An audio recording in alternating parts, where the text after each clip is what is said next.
Welcome back, everybody. It's me, Daniel, with VintageMagic.com, and I am in Amsterdam. Checked in the hotel. It's literally been, I don't know, another stint of traveling. So for those of you guys who don't know my situation, which you probably don't care, for some of you guys, pretty much I went to Australia, did like a 24-hour back and forth journey, stayed there for 2 days, and then I came to Amsterdam, which is another 10-hour flight plus of traveling, didn't really get any sleep, and the story goes I'm jet lagged. But I did get a little 5-hour power nap. It's about 1 p.m. here, Amsterdam time, so it's still Finance Friday for you guys there in the States. I want to talk to you guys about a subject called keeping up with the Joneses. I don't think I've ever actually talked about this in an official sense. I probably mentioned it before, but let me explain what I mean by keeping up with the Joneses. Typically what happens is, like, let me paint a scenario for you. Do you have people that you know, or maybe yourself? Let's be honest. This is kind of an honesty check with yourself. Do you ever go somewhere because you want to be seen? Or your neighbor might have a certain car and you want to copy that neighbor. Maybe your neighbor makes more than you, so you have to give the perception that you are as wealthy or more wealthy in some way. Do you ever only talk about, what type of clothes you wear, etc.? But let's talk about magic. What does magic keeping up with the Joneses mean? How about what other people's have? What if someone has, a quad plus Alpha Lotus 9 or 9.5, whatever, and you feel like you need to kind of get to that point too. You want to have something great, and then you buy into it. You're spent tens of thousands of hundreds of thousands of dollars, and you have this blinged out foil collection, 4 of everything. You have all this pimp Russian foils and Japanese foils and uncut, altered, whatever fancy doodahs. But then you realize that looking at your bank account, you're just as broke as everybody else, even though you make a decent amount of money. Yeah, this idea of keeping up with the Joneses, meaning the Joneses are like Smiths. They're just random people in the world, right? It's like keeping up with an imaginary person or people that that you have to look a certain way to you feel like you are accepted. And I'm here to tell you guys on a Finance Friday how not only toxic and hurtful that is for your portfolio, but it just doesn't do anything for you as a personal note, personal growth. I say this because I've done this before in the past too. I think early in my career, I used to want to go to certain clubs and go in the VIP line and dress a certain way. And I'm not saying you don't. I don't appreciate nice things or nice foods or nice hotels. That's not what it is. It's just the mindset. It's the mentality. Like, I'm doing it because I want to look a certain way. I want to be seen a certain way, rather than, hey, I want luxury. I want to enjoy myself. I want to experience something. For example, I went to the beauty spa in Orange. They have a J, Orange, the Hotel Orange. And you can look it up, and it's not the one in Amsterdam. It's the one that starts with the N. It's really long. I'm not even going to start with it. But the beauty spa here, there's a lady named Jill, a young lady, 20-year-old, doing some like a facial, and I had a massage. And if you do that kind of thing, like the facials and the massages, because you want to look like, hey, I want to look a certain part. I want to feel like I'm part of the rich crowd. I'm doing these services on myself and such. Or you're doing it to, because you can afford it and you want to take care of yourself, you want to refresh yourself and relax yourself. That is quite different. So please keep that in mind in this video, because I'm not hitting on people that actually spend money on luxury goods. I'm hitting on people that are doing it for the perception. I've met a lot of people in magic in my life are in this category. I don't know. Have you guys met people like this where they basically need to, show you their cards, but make you, like really kind of keep discussing about what they've done or how they've done it or what they've made in the past or what, what they've purchased. So they basically make you feel like, hey, I've done this in the past. I'm basically old guard mentality. And it does fit in the old guard, new guard discussion, because if you think about this, those people are not necessarily interested in actually, hey, let's just relax and enjoy the game. They have more of a toxic intent. I remember going to the SoCal Gen Con long years ago, and there was an individual, not going to name his name, you guys can probably figure it out, very outgoing, forward individual, and he plopped like a binder back in, this is like in 2004, years ago, and I basically, he showed me his like Blue Hurricane and different cards, different miscuts or, summer magic cards and, misprints and alpha cards, and he would just flip it through like, do you have this? Do you have this? Yeah, because, oh, I randomly have this. I just have this. Yeah, I have this. Yeah, I get whatever. Yeah. See, I remember that vividly. I don't forget those things and those people because I realized that, I don't know if it's a power play or it's some kind of like maneuver to basically feel a certain way. Maybe it's a way to basically, maybe it's a way to make you feel like, hey, you have nothing and I have a way more. I don't know what that intimidation technique is, but it doesn't really, it doesn't go off well. And I realized that this type of behavior exists quite a bit in Magic from people that are more of the old guard. And I put this on one of my titles on one of the personality of Magic, and it fits the narcissist mentality of Magic the Gathering investors and collectors. Let me explain that. A narcissist is someone, if you look it up, it's basically someone that is all about him or her. It's all about me, about the way I look, the way I do, the way I feel, the way I buy. If the conversation isn't about me, then the conversation is not worth talking about. And narcissists generally never are wrong. They are never wrong. If you correct a narcissist, you're literally going to be bashed. You're going to get killed on social media, probably get banned on social media. You'll probably get banned on social media on one of their groups that they manage because they're managing or they're an admin on X amount of groups. Yeah, I'm an admin on this Facebook group, so I'm well known. I'm famous. People that are narcissists like to promote that. They like to show off their their stuff in the sense that not marketing ways, but in a way like, hey, yeah, I got the shit. You don't got anything. It comes across very, very just unauthentic. Now, let's be clear. Some of you guys will pause the video and be like, well, Dan, you show off a lot of Instagram posts about cards and artwork. You bought a $1.5 million art deal. You just sold this high-end Alpha Lotus. You do all these fancy things. So you're a narcissist. No, that's a big difference. It's called marketing. The things I show you what I do and travel and doing and things I enjoy, hobbies and whatever, those are things I enjoy. A narcissist is a way of life. A narcissist is someone that walks in a room with a fancy Louis Vuitton backpack. And they basically say, oh, look at my fancy Louis Vuitton backpack. This is like a famous, I don't know, goat's leather or blue fur from like a horse made up in like Valhalla.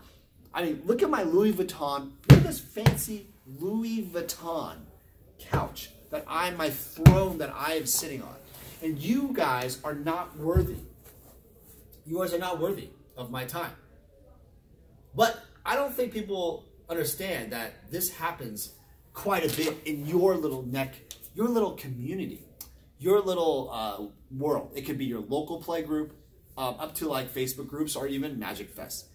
In our community, there are investors who are basically, they think they know it all.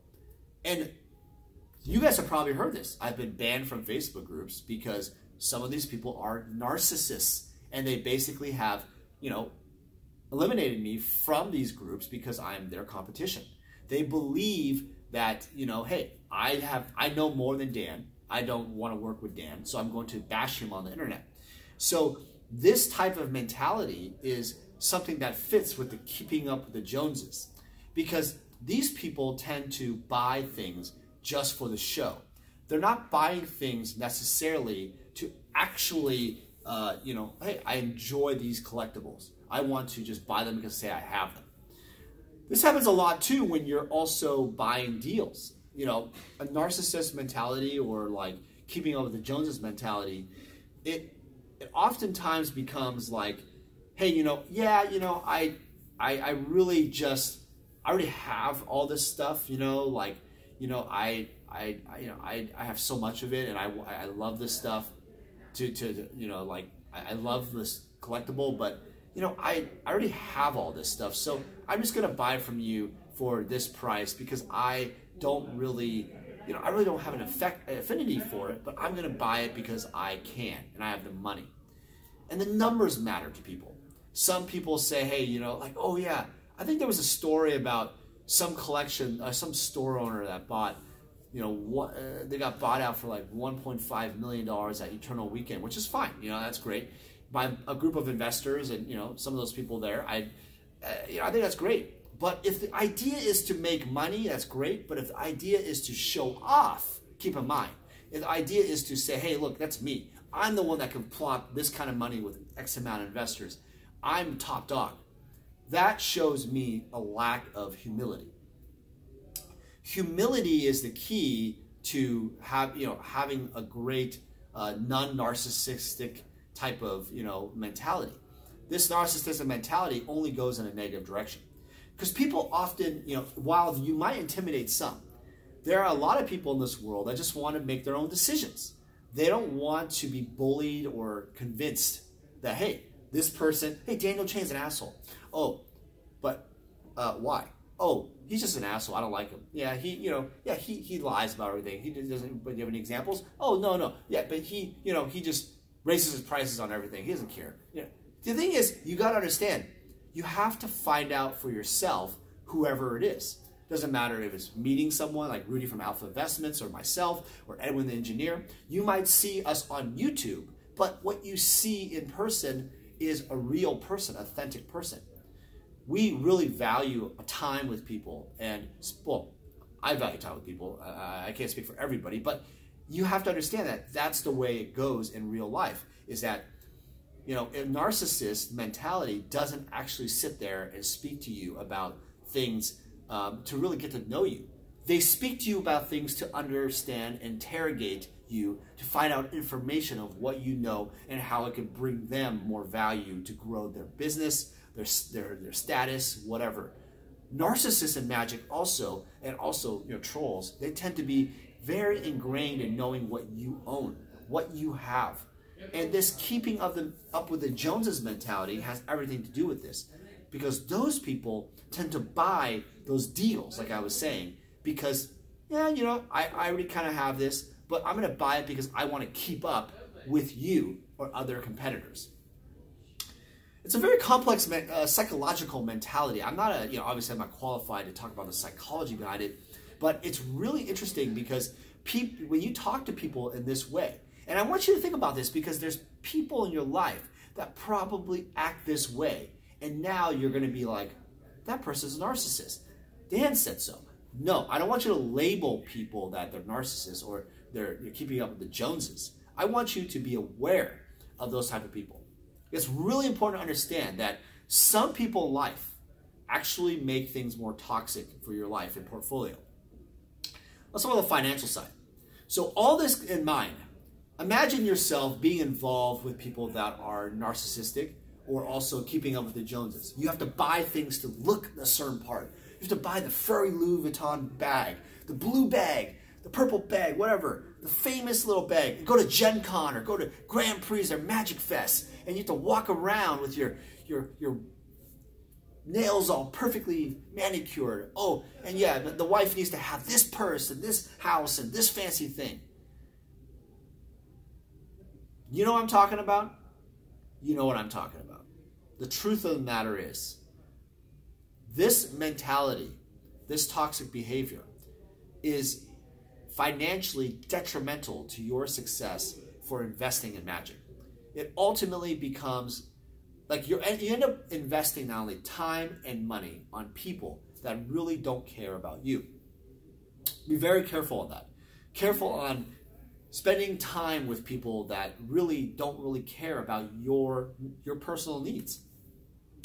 They want to sell you things that personally, you know, that their idea, the card, for example, may not be the best eye appeal. They might say, hey, yeah, this card's fine. It's a 9.5. It's a PSA 10. Yeah, you know, yeah, buy it. Yeah, it's going to go up. It's part of, you know, you have the quad. You know, it's a quad. Be it to buy quads. Just buy it. Don't look at the card. I think someone that really understands the market and is someone that is truly trustworthy and shares their knowledge, they're going to be like, hey, you know, I don't know if this card is going to be the best fit because of these reasons. I don't think this is necessarily the best quality, you know, just because it is like a rare card, but it's not necessarily the condition of what it, you know, labeled and graded. And rather than saying, hey, you know, this is top of the line. In order to be the top collector, you have to have this. I mean, that kind of mentality basically is like, hey, you need to spend this money to be a part of the club. Are you part of the club? Because you have to buy this item. It's a very subtle sales technique. Happens quite a bit, actually. Last thought about this. I want you guys to keep in mind, if you buy things and spend time with people that are not of value, people that are showing you true value, how do you know who are those people? How do you identify? One secret that I figured out is this. If you talk to someone and they are talking about themselves all the time, and I'm not saying, hey, you ask them questions about them, but they're just giving their information out blatantly because that's the way it works. I think there's a problem. I think there's a warning sign. Look out for red flags. Another thing is people that basically don't spend any time with you. They spend time with you when they want to know information. For example, there are people that I've talked to that basically will contact me purely to say, hey, out of nowhere, 3 a.m. in the morning, Daniel, I have this to sell. What do you think? What's the price? Daniel, what's the condition? Daniel. I mean, why? Ask yourselves, why are you contacting me for the condition price or whatever it is, right? Is there a reason why you're doing that? The reason why you're doing that is, I'm not saying you're a narcissist, but is there a real established relationship? Do you know who I am? Have we talked? Try to have a conversation with someone first. My recommendation is talk to someone first. If you're not intending to do this, I would ask, hey, talk to them, get to know them, have a relationship. Don't abuse the relationship you have when you have a relationship. Because when you start asking people for their advice, their time is valuable. And not respecting their time is very important as a sign of this behavior. They want to basically know what you know without investing any time with you whatsoever at all. I know none of this really is a direct financial number. It's not like, hey, this card sold for 100K, or hey, this is 10K, this is 5K, or the market's going up, or Wizards of the Coast is doing this. This video is more about the intangible things that you have to think about before you actually make financial decisions. Because if you don't know how to read people, if you don't know how to read personalities, and you're not aware of that, you're not going to make financial decisions for success in your life. All right, guys, I'll have more videos, hopefully, here in Amsterdam. Has some cool little collection stuff. And yeah, what do you guys think? I hit a lot of different points. I know some of you guys will be like, oh, this is a little weird. Delete. Oh, I don't want to watch this. Swipe. No. But I want you guys to think about what I'm saying. This is complex. Some of my topics are complex. But it does hit home to some of you guys. And I hope you guys avoid people that are toxic, who do not give you the time of day and think of themselves only. Some of them are narcissists. Some of them are genuine people who just need to be told, hey, treat me this way. Treat me better. I appreciate you guys. We'll talk to you guys soon. Enjoy your weekend.